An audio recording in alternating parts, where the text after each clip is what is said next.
G'urur. Hikoya. Muallif Baxtiyor Abdug'afur. Audio hikoya Markazda yoshlar kutubxonasi uchun maxsus tayyorlandi.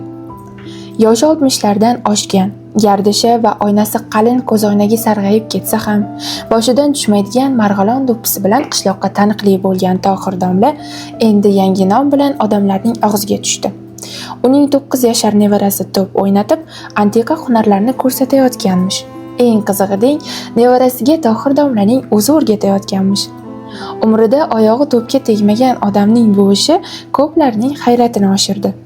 Qishloq guzaridagi qassobxonadan go'sht olayotganda Tohir domla, "Endi ukam bu bolalar sborniy" deganini onasini Uchqo'rg'ondan ko'rsatib qo'ydi. Bir mundoqroq to'p tepadigan ilgi baquvvatrog'i bormi o'zi? Ilgari bizni davrimizda mahallamizdagi bolalar tepadagi mahallaga yutqazib qo'ysa, kechasi bilan uxla olmay to'yg'onib chiqardi. O'zicha 1-2 pint o'rganib yutmaguncha qo'ymasdi. Bu yilgi o'yinlarni ko'rdim-u, mana bu yerim kuyib ketdi, dedi u shunday deb chap ko'kragiga urib qo'yibdi. Endi shu desang haqiqiy o'zbekning bolasini futbolist qilaman deb kenja nevaram bilan astoydil shug'ullanyapman. Bu bola o'ziga 2 ta chiqadigan qolipda g'isht qo'yib, o'zidan katta aravada tuproq tashib o'syapti. Bola paqirga "Shu ishni qilasan" desam, hammasini qiladi. Ha, shunaqasidan chiqadi-da qassob inim deb qilgan ishini izohlabdi. Keyinroq qishloq maktabining direktori 70-yillar urfidagi keng yoqali ko'ylagiga galstuk taqib, quyoshda ancha uniqib, sarg'ayib qolgan o'ris shlyapa kiyib yuradigan Abdurahmonov domla sobiq xodimini chorshanba bozorda uchratib qolib, gapga tutibdi. "Ha, domla, tinchlikmi?" "Tinchlik, domla, tinchlik." Tohir domla bozorga olib tushgan qo'yning arqonidan mahkamroq tortib gap boshlabdi. "Shu g'urur degan narsa tinchimni buzganiga shunaqa bo'lib qoldi. Hammasiga ko'nib ketaveradigan odam o'zbekmi? Boksdan chempion bo'ldikmi? Bo'ldik. Kurashdan chempion chiqdimi? Chiqdi. Chiqmagani shu futbol qoldi domla. Mana domla, o'zingiz matematiksiz. Bir hisoblab ko'ring-chi, O'zbekistonda qancha odam bor? Ha, o'lmang. 27 milliondan oshib qoldik. Endi o'zingiz bir o'ylab ko'ring. Shulardan nechtasi o'g'il bola? Shuncha qora ko'zlardan nahot 11tasi mana men deb chiqmaydi. Chiqadi domla, chiqadi. Faqat mana bu yerida bo'lsa bo'ldi." Tohir domla yana chap ko'kragiga asta-asta urib qo'ydi. Agar shu yeri jiz etsa bormi, jonini tikib o'ynaydi. Uning gaplaridan ko'ngli ko'tarilgan Abdurahmonov domla maktabda ishlab yurganida ham shunaqa g'oyalari bor edi boyaqishning, deb o'ylab qo'yibdi. Keyingi mishmishlar oldingisidan ham oshib tushdi. Endi Tohir domla kampiri va o'g'illarining hayhaylashiga qaramay, uyidagi 2 ta sigirini ham shartta sottirib yuboribdi. Kampirning "Qariganda bu nima qiliq" deya bergan tanbehiga nevaralarining o'rniga "Endi sen o't yulasanmi? Endi bu bolalar jiddiy ishlar bilan shug'ullanadi. Yetar mol qo'y boqqani" deb gapni kesib beribdi. O'g'illar ham birdan to'nini ters kiyib olgan otaga lom-mim deya olmay qolishibdi. Maktabdagi jismoniy tarbiya o'qituvchisi Sobir domla esa Tohir domlaning qilayotgan ishlarini ko'rib, ensasini qotiribdi. Hatto ichida andak hasad ham uyg'onibdi. Jismoniy tarbiyani o'qimagan bola futbolni qaydan tushunsin deb domlani bir ezib qo'yishni diliga tugib qo'yibdi.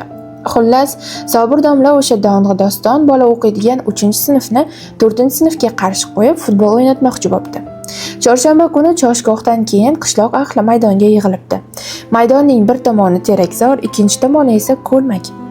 Sobir domlaning o'zi hakam. Tohir domla o'yindan oldin xuddi tajribali murabbiydek ko'rsatma bera boshlabdi. Unga quloq solib turgan odamlarning kulgisi kelarmish. "Endi ota o'g'lim bismillah deb o'ng oyog'ingiz bilan maydonga chiqasiz."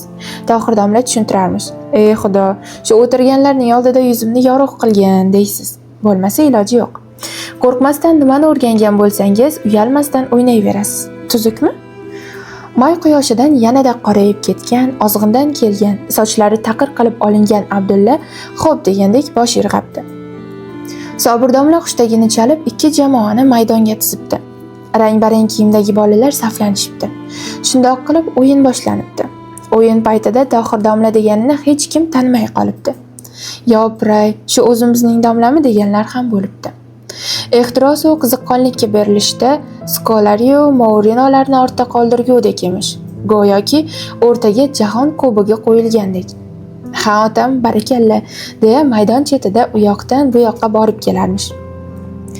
Avvaliga muxlislar Tohir domlaning antiqa xatti-harakatlarini kuzatishgan bo'lsa, keyinroq maydondagi ajabtovur o'yin hammani lol qoldirdi. Tohir domlaning nevarasi to'p bilan shunaqa hunarlarni ko'rsata boshlabdiki, asti qo'yaverasiz.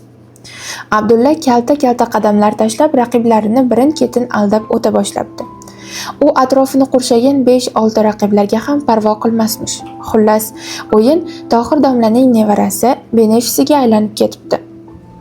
O'sha o'yinni ko'rgan Abdurahmonov domla keyinchalik gap-gashtaklarda, to'yu hashamlarda odam bolasi ham shunchalik hunar ko'rsatadimi? Xuddi sirkdagi artistning o'zi deyishdan charchamadi. Odamlar hayrat va taajjubda edilar.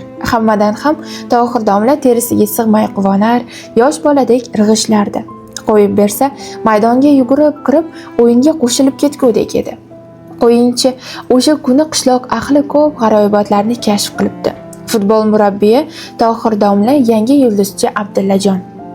O'sha oqshom odamlar yosh futbolchi haqida turli taxminlarni gaplashib, uy-uylariga qaytishibdi. Ayrimlar agar bu bola shu ketishda bo'lsa, uzoqqa borishini ham bashorat qilishibdi. Keyingi bozorda Abdurahmonov domla yangi murabbiyni uchratib, ishning sirini so'rabdi. Tohir domla boyagi mashhur do'ppisini qo'liga olib, boshini qashlab gap boshlabdi. Endi domla, o'zingizdan qolar gap yo'q. O'zingiz ham jahon chempionati boshlansa televizorning tagiga yotib olasiz. Serial degan narsaning nomi o'chadi. Bir eslab ko'ring, futbolni qanday o'ynashadi? Tohir domla Abdurahmonovning javobga og'iz juftlaganini ko'rsa ham o'zi davom etibdi. Birinchi qandoq qiladi? Ha, o'lmang. To'p oshira olmasa aldab o'ynaydimi? Shundoq. Xo'sh, shundoq ekan, birinchi navbatda nima kerak? To'pni sezish. Nevaramizni ko'rdingizmi o'zi? To'pga chayondek yopishadi.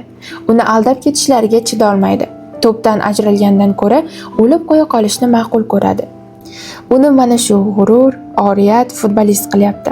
Mening hayhaylashim tuyaga madadda.